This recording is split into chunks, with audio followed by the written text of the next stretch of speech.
ஆனா கரூர் பக்கம் நாடகம் நம்ம ஊர்ல இருந்து மணப்பாறை ரொம்ப பக்கம், மணப்பாறைல இருந்து கரூர் அங்கிட்டு பக்கம். மணப்பாறை வரைக்கும் டூ வீலர்ல போயிட்டேன். கரூர் பஸ் வர லேட் ஆயிருச்சு. சரி பஸ் வர லேட் ஆயிடுச்சுன்னு உட்காந்து டீ கடையில டீ குடிச்சுட்டு இருந்தேன். கரூர் பஸ் வந்துருச்சு.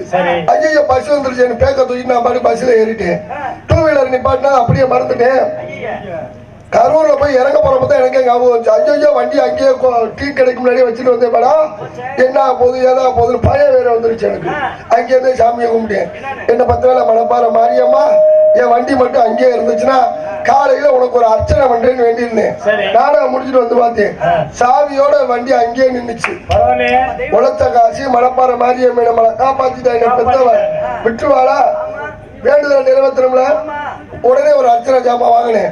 டூ வீலர் எடுத்தேன்.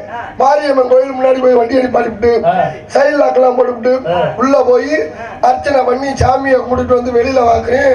வண்டியை காணோம். மாரியம்மன் நினைச்சிருக்கும் போல இருக்கு. இவன் தான் வேண்டுதல் நிறைவேற்றிட்டானே, இவன் வண்டியை பாதுகாத்த என்ன பாதுகாக்காட்டி என்ன டீலிங்ல விட்டுச்சு போல இருக்கு. சம்பாதிக்கிற பெரிய விஷயம், சம்பாதிக்கிற சேர்த்து வைக்கிற பெரிய விஷயம்.